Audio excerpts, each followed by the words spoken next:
Welcome, welcome, welcome. I am Coyote of the Amphbns, and I want to welcome you again to The Meaning Behind the Rhyme. Today's guest, boom, boom, boom, is my man from way back, dreads or not, locks or not, you know what I'm saying?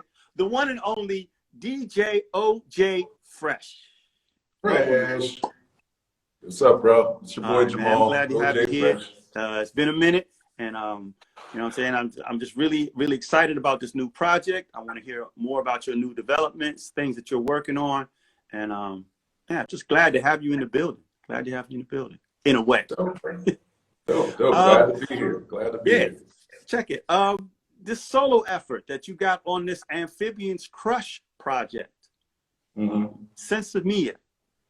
Please tell me about it and tell us what was your inspiration behind this track. Well, it's funny because everybody takes it, I guess they take it as it's a kind of a weed song, you know, like it is like because it's the Senci Mia play on words. But actually, it truly is actually about an old relationship that I had.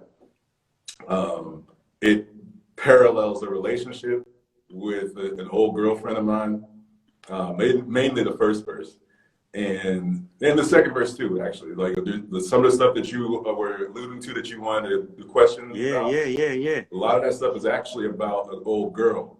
Wow. And the weed play is just that. It's like I related both of them together because they really coincide. Because it was it actually a lot of it was this girl I dated like my sophomore year in college, who was, you know, like the way it's detailed, that's kind of how we met, and some things that happened throughout time have come to pass that it played out the way certain things I wrote about. Wow. Okay. Hey, man, we're going to definitely have to get into that. So let's start at the beginning. Let's get into this first verse. Man. I want to hear all, give me the, because all of this is new to me. So that's why I was trying to tell people. They didn't even, like, people, you know, a lot of people think just because when I recorded this song, or around that time, I was like hustling bud a lot. You know what I'm saying? Like I was, you know, like a lot of people knew me through that. Like as far as a lot of people knew me rhyming, but a lot of cats who knew me as a MC also knew that if you came to me, I was going to have the critical. So, allegedly, because of the statute of limitations, man. This statute of limitations. I recorded the song in 2005. It is now 2020. Hey, bro, I'm just looking out for you. You know what I'm saying? And to put it this way, I wouldn't talk about it if I was still in it. Let's put it that way. But that'll get to some of the other stuff that you talk about as far as questions as well. But so that was why I kind of played on it, because I knew that it is the way that relationship with her went, and the way I've felt about my relationship with marijuana has been very similar, where it was like, okay, I'm, you know, we start out dating, we start out just kind of, you know, casual, like I was introduced by, you know, like going into the way almost that scene, the way if I was going to do the video, the very beginning when I say you go into a circle, like you have a circle of heads trying to get with her, a burning ember. Well, when you used to go into, there's like this one club off of I want to say it was off of 7th and like M or something like that, somewhere around that area. It was a reggae joint. I remember my first time going in there, it was like super dark. Like you roll in, like it was packed in there. You could smell blunts all through the joint, and then but you couldn't see where anything was happening. And then I somehow got into this circle, and it was just start passing around. I'm like, wow, okay, this is my whole introduction to this type of lifestyle. Being able to go in the club and be able to like puff in the club. I'm like, what? This is crazy. So that scene, like that the way that was written is kind of like taking me into that zone of how I remember, like, wow, like walking into a club and seeing a circle of heads trying to get with her and just be like, yo, I got to become a member. And so, like, and it wasn't even like that. It was like, it was just kind of, you go, oh, wow. And then you creep up in there, you start getting on it. But at the same time, the way I met this girl was at a club. Even though we went to school together, I didn't know her at school. I just happened to see her at the club and be like, oh, wow, this girl's a little hot dude. Like, start talking, whatever. And ended up that's how we ended up linking together. And, I didn't, over the time, I started introducing her to, as I was getting into the scene, because I was already slightly in the scene, as I was getting more into the scene, she's, as she becomes my girl, she's getting more into the scene. She was already a hip hop head. So and she was from out West, which is a whole other relation with the, you know what I'm saying? So it was all these ways that you could play this game, so yeah. That's why for me, and it's even to this day, when certain things have come out, talking to other people and things that have happened, I'm like, wow, that song still carries, because some stuff that happened well after we broke up and I had nothing to do with her plays into how I wrote about the song. And give me an example. I want examples. I want at least one example from the first verse or the second verse. What's up? Well, you remember, okay, so you wanted to, you're saying something about wanting to ask me about the second verse. Me a leader of the pack, following the wolves' acts. Because as she stole each breath that that I took from her, as I stole each breath from her body, each day's dawn until she laid me to rest. Yeah. A cycle that could cause premature death. Well, a few things happen in there. Okay, so the wake and bake is the concept of getting, wake up in the morning, and also usually they used to get to a point where I would puff before I went to bed or whatever. So there's that, right? There's just the basic level of that. Right. But this girl used to sit over me when I was sleeping and just watch me, literally, and so then you know how morning wood and all that stuff. So you're basically having sex all the time. We were this and that young lifestyle. So you're having sex all the time, and she would be after it be up paying attention to me, so I would be like, yo, am I talking in my sleep? Let's go. So just making saying so stuff like that, but also that whole due to I knew in the scene all we're trying to get at her, and all got at her at some point or time after we had got broke up, right? So after we were done, okay, I'm hearing of different individuals who I know who are trying to smash or who wanted to date her, or different a whole slew of things that come out over time of dudes getting at her. So, bro, this sounds like a remix. I'm waiting to happen. I'm just letting you know. No, because I got to save the names of the innocent, because quite a few of them are in our crew. Oh. so. Amphbns.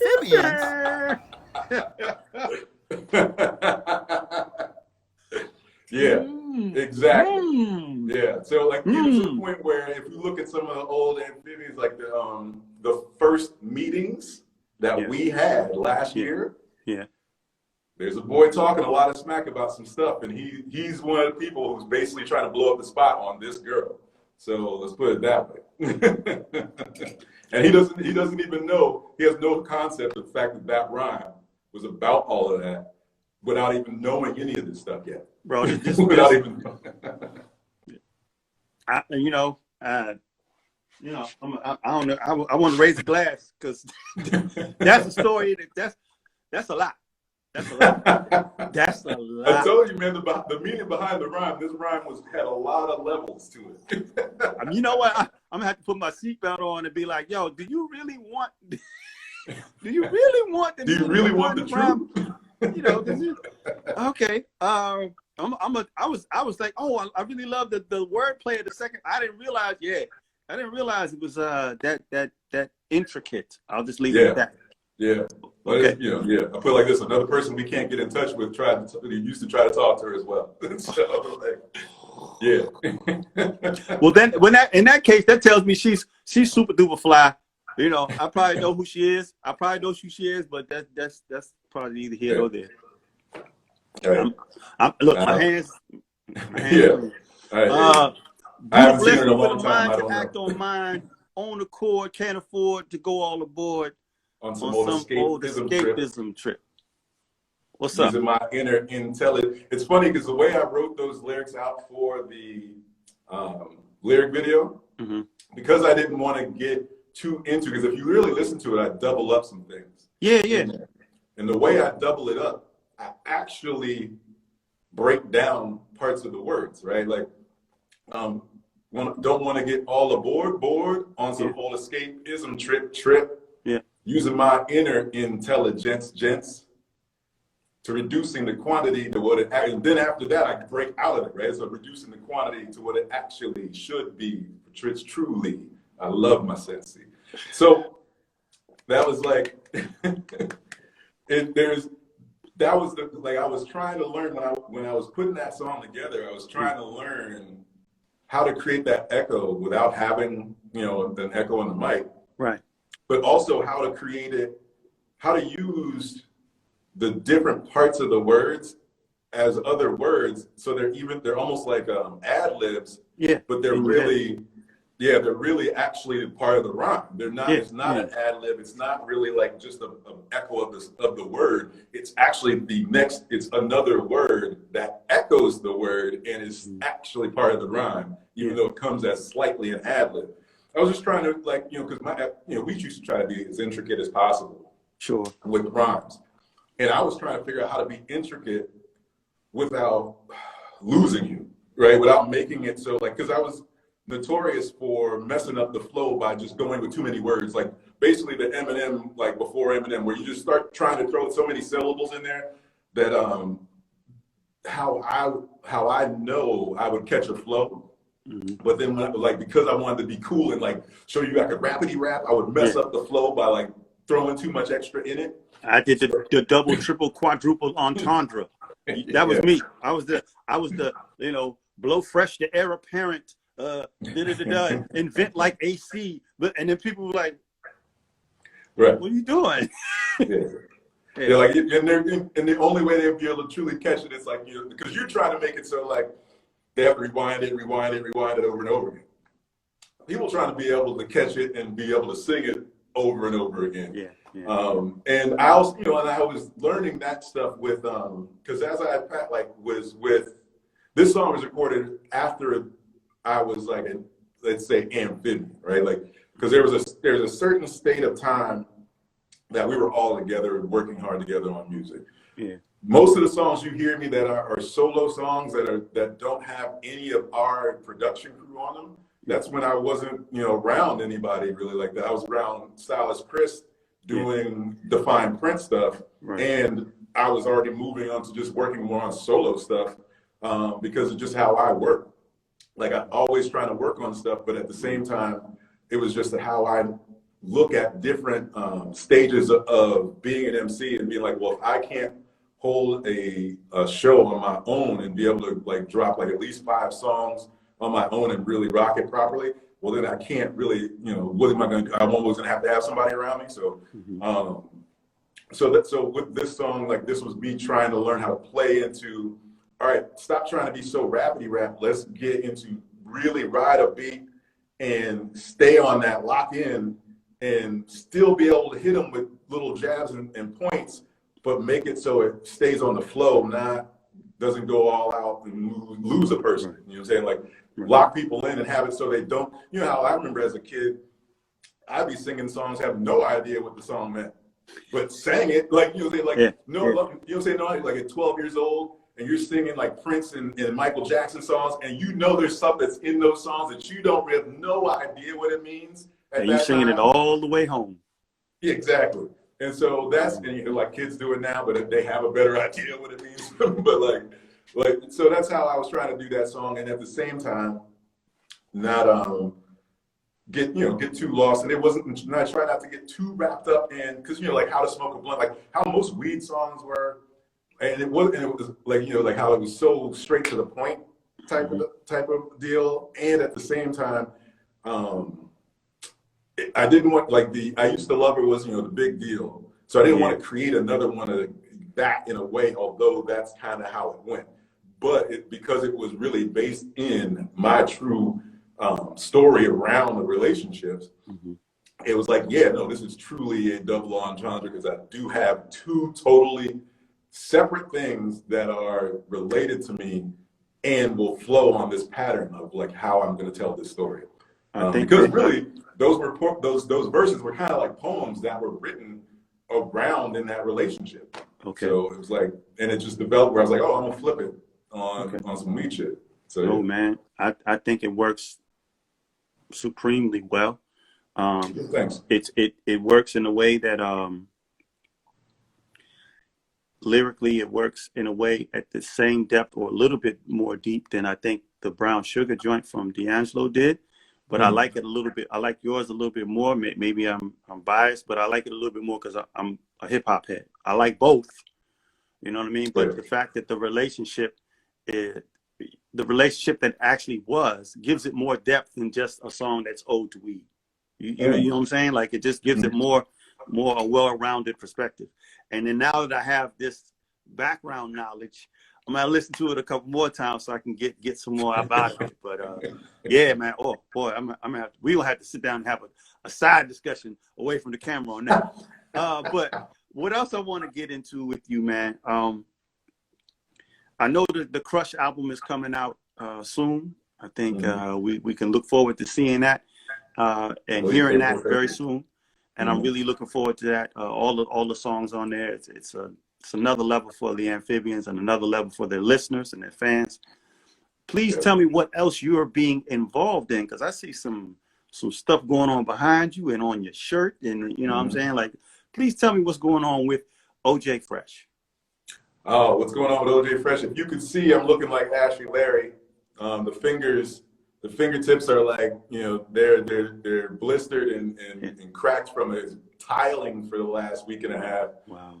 I've been what's going on with me is I've been at my mom's place probably for the last 6 months, working with her, just helping her recover from her cancer surgery and what have you. And while I've been doing that, obviously working with Amphbns, trying to develop what we're doing.